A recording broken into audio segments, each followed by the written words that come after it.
Marry me before midnight.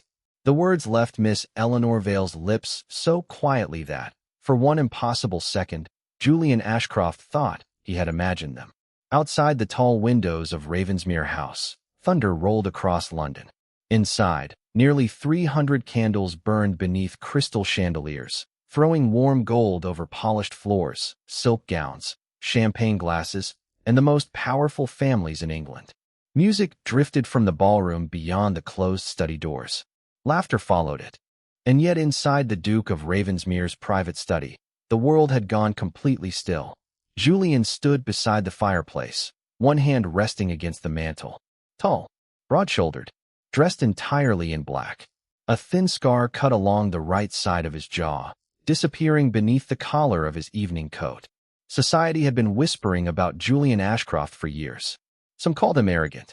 Some called him dangerous. A few, usually after enough brandy, called him a murderer. Julian had never bothered correcting any of them. He simply stared at the young woman standing before his desk. Eleanor Vale was not supposed to be here. 10 minutes earlier, she had been downstairs among the musicians, hired to play the pianoforte for his mother's midsummer ball. Now she stood alone in the private study of the most feared duke in London. Her pale blue gown was simple. Her dark hair had begun to loosen around her face. Rainwater glistened faintly along the hem of her skirts, and her hands were trembling. Julian's eyes dropped to them, then returned to her face. "Miss Vale," he said at last. His voice was very calm. That usually frightened people more than anger would have. "Either I have had considerably more brandy than I remember," he tilted his head, "or the pianist has just proposed marriage to me." Eleanor swallowed. "You heard correctly." A faint smile appeared at the corner of his mouth. It held no warmth. "How disappointing." Her courage faltered. "Your Grace, I had hoped the evening might remain dull." He crossed slowly toward the desk. Eleanor forced herself not to retreat. Everyone knew the stories about Julian Ashcroft. For years earlier, his elder brother, Christopher, had died during a hunting expedition. Julian had inherited the dukedom, but rumors claimed the brothers had argued violently the night before. Christopher had fallen from a cliff the next morning. No witness had seen exactly what happened. No accusation was ever proven. Yet London society rarely required proof when scandal was more entertaining. Julian stopped on the other side of the desk. "Why?" Eleanor blinked. "Why what? Why do you wish to marry me?" She took a breath. "Because tomorrow morning, I lose control of my life." His expression changed slightly. "Explain." Eleanor looked toward the study door. Locked. She had locked it herself. Still, she lowered her voice. "My father died 8 months ago." "I know." That surprised her. "You know who my father was?" "Thomas Vale." Julian leaned one hip against the desk. "Solicitor. Widower. Excellent reputation. Terrible habit of accepting clients who could not afford him." Eleanor stared. "You knew him?" "No." His eyes hardened almost imperceptibly. "But my brother did." The room seemed colder. "Christopher Ashcroft." Eleanor had not expected that name to appear so quickly. She continued carefully. "My father left a small estate in Kent. Very small, but enough that I could live independently. And your uncle controls it?" "For now." She reached inside the folds of her skirt and pulled out a folded document. "Father did not leave the estate directly to me. He placed it in trust until my 21st birthday. When midnight tonight." Julian unfolded the paper she gave him. His expression remained unreadable as he read. Then his jaw tightened. "This is not the trust." "No, a marriage settlement." "Yes." "To Sir Malcolm Wren." Julian looked up sharply. "Wren? You know him?" "Unfortunately." Sir Malcolm Wren was nearly 50, wealthy, politically connected, and famous for the mysterious death of his first wife, though nothing had ever been proven. Julian looked back at the settlement. "Your signature is here." "I did not sign it." His eyes lifted. Eleanor held his gaze. "My uncle forged it." Silence. "The trust contains a condition," she continued. "If I reach 21 unmarried, I gain full control. If I marry by my own free choice before then, I also gain full control once the marriage is registered." Julian's brow moved slightly. "But if your uncle completes this settlement with Wren, he becomes trustee alongside my husband. Sir Malcolm would effectively control the income." Julian's expression turned cold. "And your uncle gets paid for arranging it." "I believe so." "You believe?" "My father's papers were searched before I could see them. Julian set the settlement down. There are approximately 400 unmarried gentlemen in London. 372. He stared. Eleanor flushed slightly. I counted. For the first time, something close to amusement entered his eyes. Efficient. Desperate. Those often look similar. He walked around the desk. Why me? Eleanor had prepared an answer. She had repeated it the entire carriage ride from her small lodging. But standing this close to him made every carefully chosen word disappear. Finally, she told him the truth. Because Sir Malcolm is afraid of you. Julian became very still. Interesting. My uncle fears your title. Sir Malcolm fears you personally. And that recommends me as a husband? It recommends you as someone they cannot control. Something flickered behind his eyes. Eleanor stepped closer. And you need a wife. The amusement disappeared. Do I? Your mother intends to announce your engagement to Lady Arabella Montrose tonight. His expression turned glacial. So the rumor was true. Eleanor continued quickly. You do not want to marry her. And how could a pianist possibly know that? Because every time Lady Arabella touches your arm, you look toward the nearest window as though calculating whether the fall would kill you. For one heartbeat, Julian said nothing. Then, unexpectedly, he laughed. It was low and brief, but real. Eleanor stared. The feared Duke of Ravensmere had a beautiful laugh. That seemed deeply unfair. You have been observing me, Miss Vale. I observe everyone. Why? People reveal more when they believe servants are invisible. His laughter vanished. Something about that answer interested him. Very well. He folded his arms. You escape Sir Malcolm. Yes. I escape Lady Arabella. Yes. You gain control of the trust. Yes. And what do I receive besides scandal? Eleanor hesitated. There is something else. She reached inside her dress again. This time she removed a small brass key. Julian stopped breathing. Only for half a second. But she saw it. His gaze fixed on the key. Where did you get that? My father. The Duke took one slow step toward her. Miss Vale. His voice had changed. What does that key open? I don't know. Do not lie to me. I'm not. His eyes were no longer amused. They were dangerous now. Eleanor fought the instinct to step backward. My father gave it to me the week before he died. Julian's face hardened. What did he say? Eleanor remembered the night clearly. Her father pale beneath the lamplight. His hands trembling. His study smelling of ink and rain. He said if anything happened to him, I was to find the Duke of Ravensmere. Julian stared at her. He said those exact words? Yes. What else? He said. She swallowed. Christopher Ashcroft did not fall. For the first time since she entered the room, Julian lost control of his expression. Pain flashed across his face. Sharp. Immediate. Gone almost as quickly as it came. But Eleanor had seen it. My father knew something about your brother's death, she whispered. I think that is why he died. Thunder cracked over London. The glass windows shook. Julian turned away from her. For nearly a minute, he said nothing. Eleanor could hear music from the ballroom. A waltz. Bright. Careless. As though somewhere beyond these walls, ordinary people were living ordinary lives. Finally, Julian looked back. Your father's death was ruled pneumonia. He was ill for less than 1 day. And you suspect murder? I suspect he was frightened before he died. Julian's gaze fell again to the brass key. Did he leave anything else? Not that I found. Letters. Gone. Ledgers. Several pages had been torn from his account books. And your uncle? He searched the study before I was allowed inside. That mattered. Julian began walking slowly around the room. Thinking. Calculating. The terrible reputation London had given him suddenly made sense to Eleanor. This was not a man who reacted quickly. This was a man who became more dangerous the quieter he grew. Sir Malcolm knew your father, Julian said. I discovered that 2 weeks ago. How? His name appeared in an older account book. Repeatedly. Doing what? I don't know. The relevant pages were missing. Julian looked toward the locked door. Downstairs, applause erupted as the musicians finished their waltz. His mother would notice his absence soon. Lady Arabella certainly would. Julian turned back to Eleanor. You understand what happens if I agree. My reputation is destroyed. No, he came closer. Your reputation ceased to matter the moment you entered this room alone. Her cheeks warmed. What happens next is worse. He stopped directly before her. If we marry tonight, your uncle will come after you. I know. Sir Malcolm will come after you. I know. My family will despise you. I know. The newspapers will make you entertainment before breakfast. I know. And every rumor ever spoken about me will become attached to your name. Eleanor lifted her chin. That is still better than becoming Sir Malcolm's wife. Julian studied her. Fear was there. He could see it clearly. But she did not lower her eyes. You are either remarkably brave, he said quietly, or completely mad.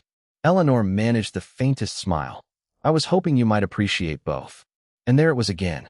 That almost invisible change in his expression. Interest. Real interest. Julian reached for the brass key. Eleanor closed her fingers around it before he could take it. His eyebrow lifted. Not yet. You came to ask for my protection. I came to offer a bargain. A long silence passed. Then Julian smiled. Slowly. Dangerously. Good. Eleanor's heart stumbled. I dislike helpless women. She almost laughed from relief. Does that mean? No, her hope vanished. Julian walked past her toward a cabinet and opened it. He removed a pistol. Eleanor froze. He checked the chamber calmly, then placed it inside his coat. Your Grace. Julian opened a drawer and took out another pistol. You said before midnight. Yes. He handed it to her. Eleanor stared at the weapon. What am I supposed to do with this? Preferably nothing. She looked at him. But if necessary? Aim carefully. Then he crossed toward the study door. Eleanor still did not move. You haven't answered me. His hand rested on the lock. Julian looked back. There is a chapel 3 streets from here. Her breath caught. The vicar owes me money. Her eyes widened. Julian unlocked the door. We have 47 minutes. Eleanor could barely speak. You accept? The Duke of Ravensmere held out his hand. Miss Vale. His dark eyes held hers. If your father died because he knew the truth about my brother, his voice dropped. Then the men hunting you have made a very serious mistake. She slowly placed her hand in his. His fingers closed around hers. Strong. Warm. Certain. They left you with me. Asterisk, asterisk, asterisk, they escaped through the servants' entrance. For a duke hosting one of the largest balls of the season, Julian Ashcroft proved surprisingly skilled at disappearing from his own house. He took no carriage, no servants, no family crest, only a dark cloak, 2 pistols, and Eleanor. Rain covered London in silver. They moved quickly through narrow streets while thunder rolled above the rooftops.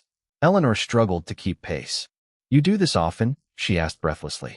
Run away from my own engagements? Yes. More often than my mother would prefer. Despite everything, Eleanor laughed. Julian glanced sideways at her. That sound surprised him. Most women around him measured everything. Their posture, their words, their smiles. Eleanor simply laughed because something amused her. He found himself wanting to hear it again. That was inconvenient. The chapel appeared through the rain. Small, dark, nearly hidden between 2 brick buildings. Julian knocked 3 times. Nothing happened. He knocked harder. Eventually a window above them opened. An elderly face appeared. Who in God's name? Ravensmere.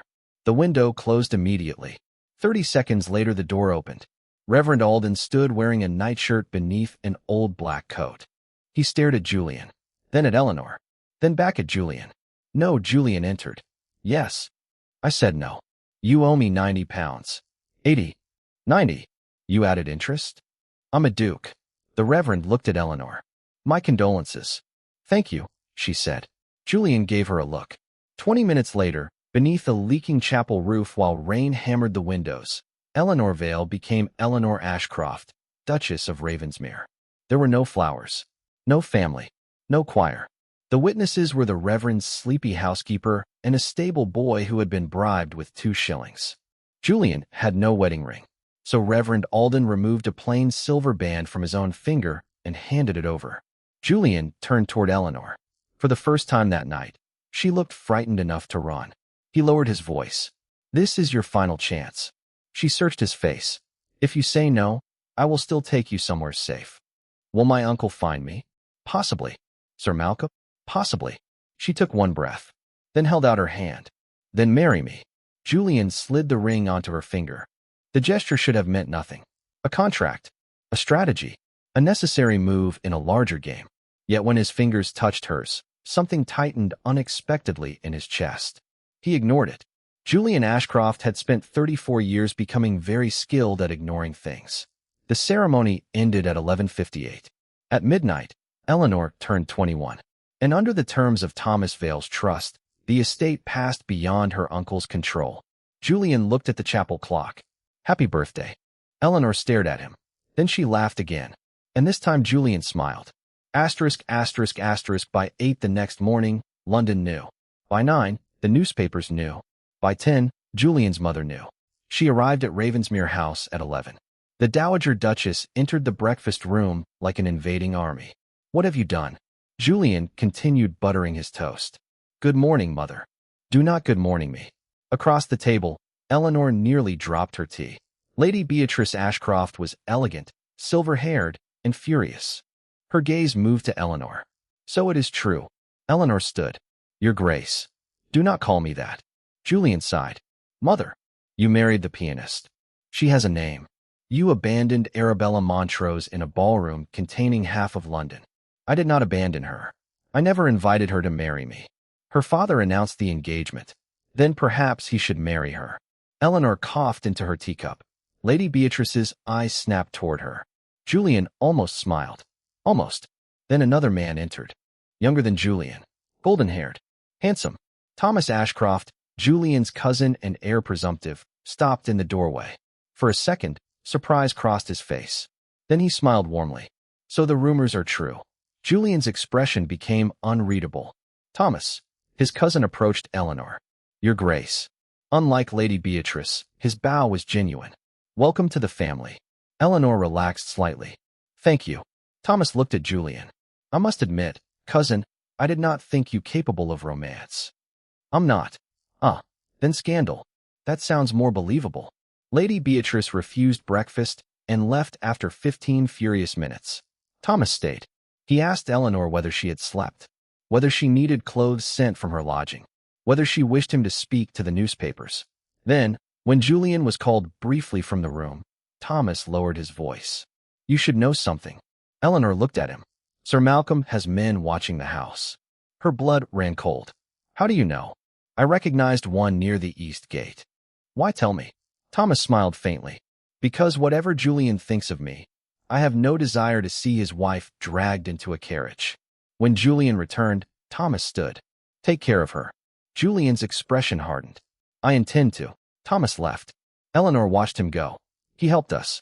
Julian poured coffee. He told us something. That is not the same. No, she studied him. You really do suspect everyone.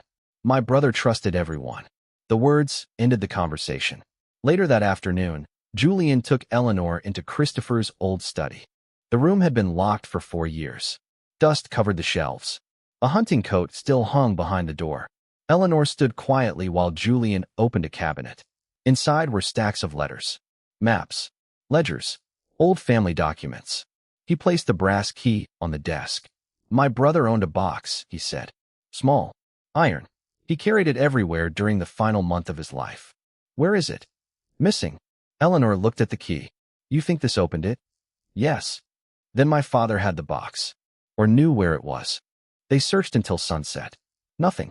Just as Eleanor was preparing to stop, she noticed something carved beneath the desk. 3 letters. TV. Her father's initials. Julian. It was the first time she had used his name. He looked at her. Something passed between them. Small. Unexpected. Then she pointed. Julian crouched beside her. Beneath the desk, nearly invisible in the wood, was a narrow groove. He pressed it. A hidden compartment opened. Inside lay a folded piece of paper. Eleanor's hands began trembling. She recognized her father's handwriting. Julian unfolded the note. Only one sentence was written. The truth rests where Christopher first learned to fly. Eleanor frowned. What does that mean? Julian stared at the words. For several seconds he did not answer. Then he said, The old tower. Ravensmere's country estate lay 2 hours outside London. They left before sunrise the next morning. Julian insisted on driving the carriage himself. No servants? Eleanor asked. No servants I cannot account for. That sounds slightly more comforting. He looked at her. Thomas was right about the men watching the house. You saw them? One followed us as far as the North Road. Eleanor turned sharply. And you still came? I lost him. You are certain? No, she stared. That is less comforting. His mouth twitched. The estate was enormous. Gray stone rising above green hills. A lake glittered beyond the gardens, and on the far side of the property stood the ruins of an old tower. Julian stopped the carriage. Christopher climbed that tower when he was 12. Eleanor looked toward it. Why? He wanted to build wings. She stared. Actual wings. Wood, linen, rope. Did he fly? He broke his arm. For the first time, Julian's voice softened when speaking of his brother. He spent the entire summer trying again. Eleanor watched his face. You loved him. Julian's jaw tightened. Yes. They climbed the tower. At the top, they searched loose stones, rotting beams, old cabinets, even the ruined hearth. Nothing. Julian grew colder by the minute. Perhaps your father meant another place. Eleanor looked around. Wind moved through the broken window frames. She pictured a 12-year-old Christopher dragging wood and cloth up these stairs. Then she stopped. Julian. What? You said he built the wings here?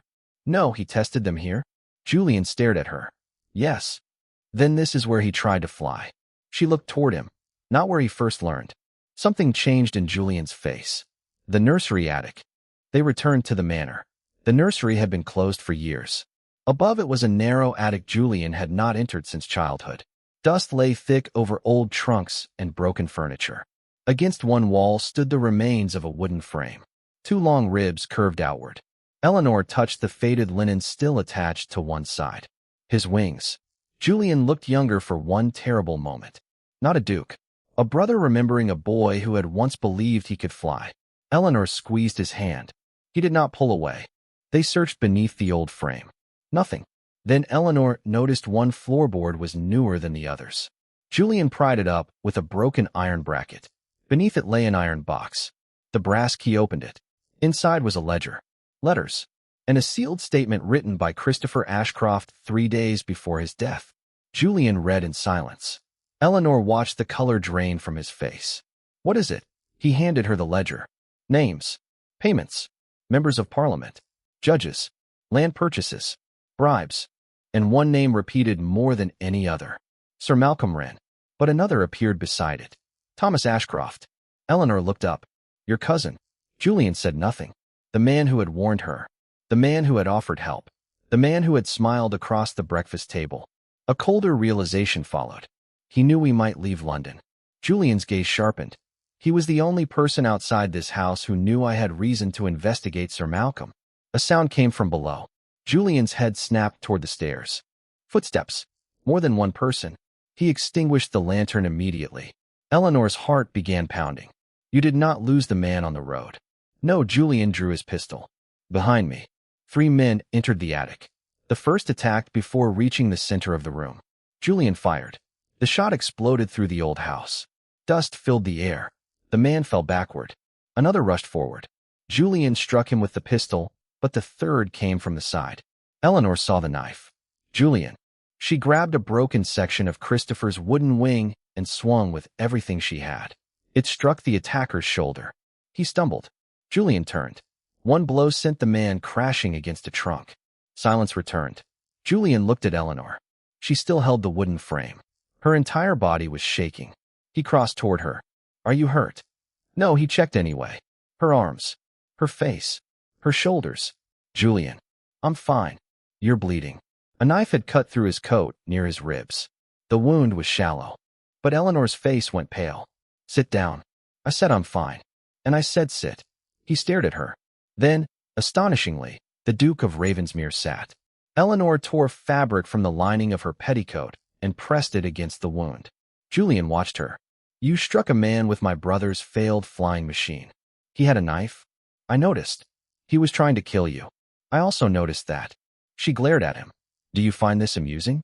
No, his voice softened. I find you surprising. Her hands stopped. They were very close. Too close. Julian looked down at her fingers against his shirt, then slowly back at her face. Something changed in the air. Eleanor felt it. His breathing changed. So did hers. For one dangerous second, she thought he might kiss her. Instead, he stood. Take the ledger. The distance hurt more than she expected. As Julian searched the unconscious men, he found a small silver token inside one coat pocket. The Ashcroft crest. Not Ravensmere's household crest. Thomas's personal racing badge. Julian closed his fist around it. Neither of them said anything. They did not need to. Asterisk, asterisk, asterisk, they returned to London before dark. This time Julian did not go directly home. He took Eleanor to the chambers of Magistrate Henry Bell, an old-school friend who owed Julian nothing and therefore belonged to the small category of men he trusted. For 2 hours they copied pages. Christopher's statement was sealed. Thomas Vale's old signature appeared on the witness line. But the statement did not prove murder. It proved Christopher had discovered the scheme. The ledger proved money had moved. The attackers proved someone was still afraid. Julian left copies with Bell. "If something happens to me," he said, "send everything to the Crown." Bell looked at Eleanor. "And if something happens to her?" Julian's expression turned lethal. "Then you will not need to worry about procedure." Eleanor touched his arm. "Julian." He looked at her. Bell cleared his throat. "I shall pretend I did not hear that." They returned to Ravensmere House after midnight. Eleanor slept badly. Sometime before dawn, breaking glass woke her. She sat upright. Her bedroom was dark. A shadow moved near the balcony doors. She opened her mouth. A hand covered it. "Do not scream." Sir Malcolm ran. Eleanor froze. He smiled. "You have caused an extraordinary amount of trouble." She bit his hand. "Hard." He cursed. Eleanor ran. The bedroom door opened before she reached it. Julian stood there, barefoot, shirt open at the throat, pistol in hand. His eyes saw Sir Malcolm and became lethal. "Move away from my wife." Sir Malcolm laughed nervously. "Ravensmere." "I said move." "Do you know what she has done?" Julian stepped forward. "Yes. She has stolen documents belonging to me." "No, another step." "She married me." Sir Malcolm reached inside his coat. Julian fired. The bullet struck the wall beside Sir Malcolm's head. He froze. Julian's voice became almost gentle. "The next one will not miss."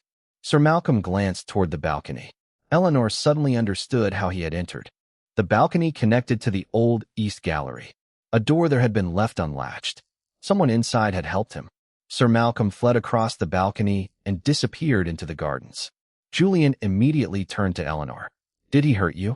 "No," he touched her face, then her shoulders, then stopped as though suddenly realizing what he was doing. Eleanor looked at him. "You came quickly.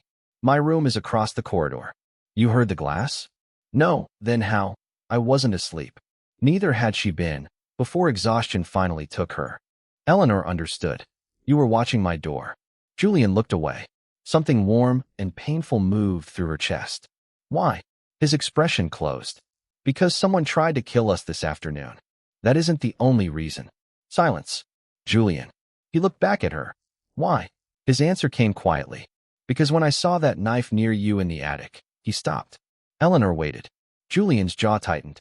"I discovered I did not like the idea of a world in which you were no longer in it." She forgot how to breathe. He stepped closer. "I married you because of a bargain." "I know. I intended to protect you until this was finished." "I know. But somewhere between that ridiculous chapel and my brother's ridiculous wings," his hand rose slowly to her face, "you became considerably more difficult to regard as an obligation." Eleanor's eyes filled. "That may be the least romantic declaration ever made." "I warned you I was not romantic." She laughed through the tears. Julian looked at her mouth. "Eleanor." "Yes. If I kiss you now, it will not be because of our agreement." Her heart hammered. "Good. Good. I was becoming concerned you would never manage it." He kissed her. Not like a duke. Not carefully. Not politely. Like a man who had spent years controlling every emotion and had suddenly discovered one he could not. When they finally separated, Eleanor rested her forehead against his chest. Julian's arms closed around her. For the first time since her father died, she felt completely safe. Then Julian noticed movement below. A lantern crossing the garden. A servant opening the east gate. Julian's face hardened. He knew that servant. Peter Shaw. A footman Thomas had recommended 6 months earlier. The final piece fell into place. Thomas had not only watched them. He had placed someone inside Ravensmere House. Julian kissed Eleanor's forehead once, then stepped away. "What happens now?" she whispered. "Now," he said. "Thomas believes he still controls the game." His eyes became cold. "We let him believe it." Asterisk, asterisk, asterisk. The next morning, London newspapers carried a news story. The Duchess of Ravensmere accused of fraud. According to the article, Eleanor had forged her father's trust, stolen money, manipulated a grieving duke, and entered a fraudulent marriage to escape prosecution. Thomas Ashcroft signed a public statement. So did Eleanor's uncle. Sir Malcolm claimed Eleanor was mentally unstable. Lady Beatrice demanded answers. Society descended upon Ravensmere House, exactly as Thomas intended. But Julian did something no one expected. He opened the doors. At 4 that afternoon, the great ballroom filled with journalists, nobles, magistrates, politicians, and every person who had spent 4 years whispering that Julian Ashcroft murdered his brother. Thomas stood confidently near the center. Sir Malcolm beside him. Eleanor's uncle beside Sir Malcolm. Eleanor entered on Julian's arm. The room fell silent. Whispers spread. Julian led her to the center. Thomas smiled. Cousin. Julian looked at him. You always did enjoy an audience. Thomas spread his hands. I only want the truth. So do I. Julian produced Christopher's ledger. Thomas's smile disappeared. Sir Malcolm stepped backward. Julian opened the book. For 4 years, London has believed I killed my brother. No one moved. Christopher Ashcroft died because he discovered a criminal network involving bribery, stolen estates, false companies, and political corruption. He looked at Thomas.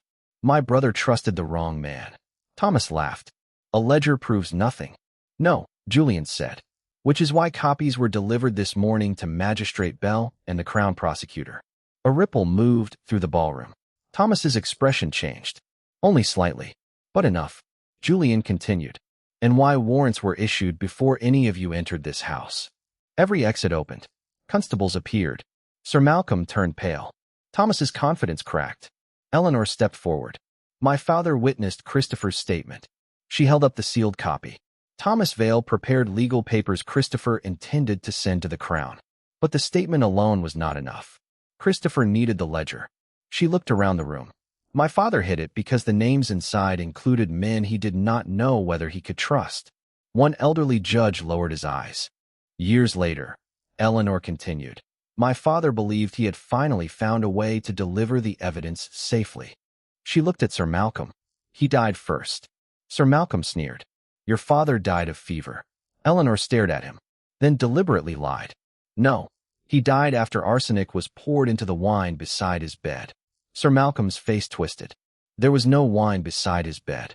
Silence. Absolute silence. Eleanor did not move. Neither did Julian. Sir Malcolm realized what he had said. Too late. Eleanor's voice became very quiet. That detail was never published. Sir Malcolm's mouth opened. Nothing came out. Julian looked toward Magistrate Bell. Bell nodded once. A constable moved toward Sir Malcolm. Thomas stepped back. This is theater. No, Julian said. This is evidence. He threw the silver racing badge onto the table. It struck the wood with a metallic click. One of the men who attacked us at Ravensmere carried this. Thomas's face emptied. You gave those badges only to your personal riders, Julian continued. One of whom was identified this morning. Thomas looked toward the doors.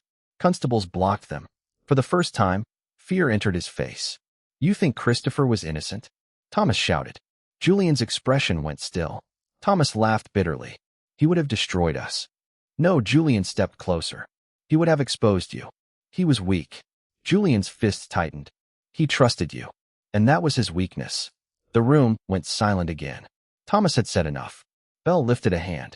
Constables seized him. Eleanor's uncle tried to move toward a side door. 2 officers stopped him. His face collapsed. I only signed what Malcolm brought me. Eleanor looked at him. You forged my name. He did not answer. You were willing to hand me to that man for money. Still nothing. For years Eleanor had imagined confronting him. She had imagined anger, revenge, words sharp enough to wound him. Instead, she felt something far simpler. He no longer frightened her. That was enough. The constables led them away. The ballroom remained silent. Hundreds of people watched. The newspapers were waiting. Society was waiting. Lady Beatrice was waiting. Eleanor looked at Julian. What happens now? Julian looked at her. Then he did something no one in London had ever seen the Duke of Ravensmere do. He smiled. Not the cold smile. Not the dangerous one. A real one. Now. He took her hand. Now we disappoint everyone. She laughed. How? They expect scandal. Yes. They expect misery. Probably. They expect our marriage to collapse within a month. Eleanor tilted her head. And what do you suggest instead? Julian lifted her hand and kissed her knuckles. I suggest we become unbearably happy. The ballroom went completely silent. Lady Beatrice nearly fainted. Eleanor laughed so hard she had to look away. Julian watched her, and suddenly he understood something Christopher had once tried to tell him. A life built entirely around avoiding pain eventually became a life that avoided everything. Trust, joy, love. Eleanor looked back at him. What? Nothing. You're staring. I'm allowed. You're a duke. You're my wife. That does not make me your property. His mouth curved. No, he stepped closer.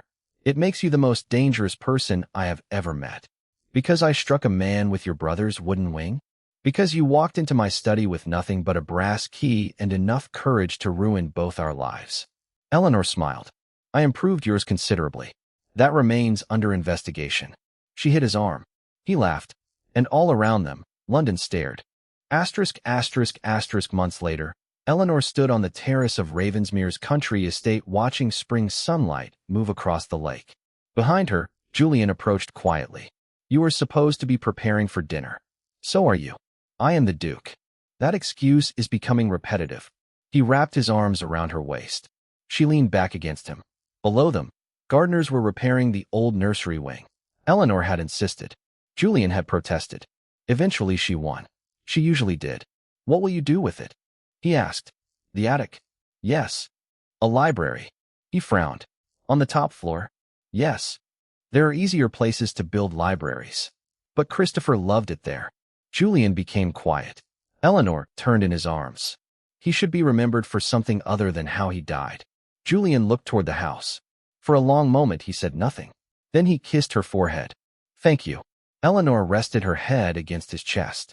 After Christopher's name was cleared, Julian had changed. Not dramatically. He still frightened servants when irritated. He still hated balls. He still believed most politicians were idiots. But sometimes Eleanor heard him laughing with the stable boys. Sometimes he spent hours reading Christopher's old letters. Sometimes, in the middle of the night, he reached for Eleanor in his sleep as though confirming she was still there. And every morning she was. You know, Eleanor said, our bargain ended months ago. Julian looked down. Did it? My estate is mine. Yes. Your brother's name is cleared. Yes. Thomas and Sir Malcolm are awaiting trial. Yes. Your mother has stopped trying to marry you to Lady Arabella, for which I remain eternally grateful. Eleanor smiled. So technically, neither of us needs this marriage anymore. Julian became very still. Eleanor tried not to laugh. It was cruel, but irresistible. I suppose, she continued thoughtfully, we could arrange an annulment. His arms tightened immediately. No, she blinked innocently. No, you sound certain. I am. What if I wish to reconsider? You don't. How can you know? Because you are a terrible liar. She smiled. Julian narrowed his eyes. You are enjoying this. A little. He leaned closer. Eleanor. Yes, Your Grace. You are not leaving. Very commanding. I'm serious. She softened. So am I. His expression changed. Eleanor touched his face. I am not leaving. Something eased inside him. Even now, after everything, some part of Julian still expected people to disappear. His brother had. His father had. Friends had abandoned him when scandal came. Trust had always felt temporary. Eleanor understood. I chose you once when everyone told me you were dangerous, she whispered. His eyes held hers. I would choose you again knowing exactly how dangerous you are. Julian kissed her palm. And I would marry you again. Even without the ledger? Yes. Even without Sir Malcolm? Yes. Even if your mother objected? He almost laughed. Especially then. Eleanor smiled. Julian bent and kissed her. Below them, the wind moved through the gardens. The old nursery windows stood open to the spring air. A place that had once held evidence of betrayal would soon hold books. A house that had once been filled with silence now carried music again. And the man London once called a monster had discovered that being feared was far easier than being loved. Love required trust. It required risk. It required handing another person the power to hurt you and believing they would choose not to. Julian had spent half his life avoiding that risk. Then Eleanor Vale had walked into his study in a rain-soaked blue dress and asked him to marry her before midnight. She had thought she was asking him to save her. Years later, Julian would tell her the truth. She had saved him first. Not from prison. Not from scandal. not even from the ghosts surrounding Christopher's death. She had saved him from becoming the man everyone already believed him to be. Cold, alone, untouchable. And Eleanor? She had spent years believing freedom meant belonging to no one. She eventually discovered something different. Freedom was not the absence of love. It was being loved without being owned, being protected without being controlled, being chosen without being trapped. And every evening, when Julian returned from Parliament and found her sitting beside the library fire with a book open across her lap, he would stop for the briefest moment in the doorway, just to look at her, just to remember. One impossible proposal, one brass key, one decision made before midnight. That was all it had taken to change two lives forever. And whenever Eleanor caught him staring, she would raise an eyebrow. What? Julian would smile. Nothing, Duchess. She never believed him. She was right not to, because the truth was always the same. Julian Ashcroft, the feared Duke of Ravensmere, was still amazed that on the darkest night of her life, when Eleanor Vale could have run to anyone in England, she had run to him and trusted him. He had spent years believing that trust made people weak. Eleanor taught him otherwise. Trust was not weakness. It was courage. And perhaps that was why, in the end, the bravest thing the feared Duke of Ravensmere ever did was not confronting murderers, exposing traitors, or standing against London society. It was something far simpler. He allowed himself to love her, and he never regretted it.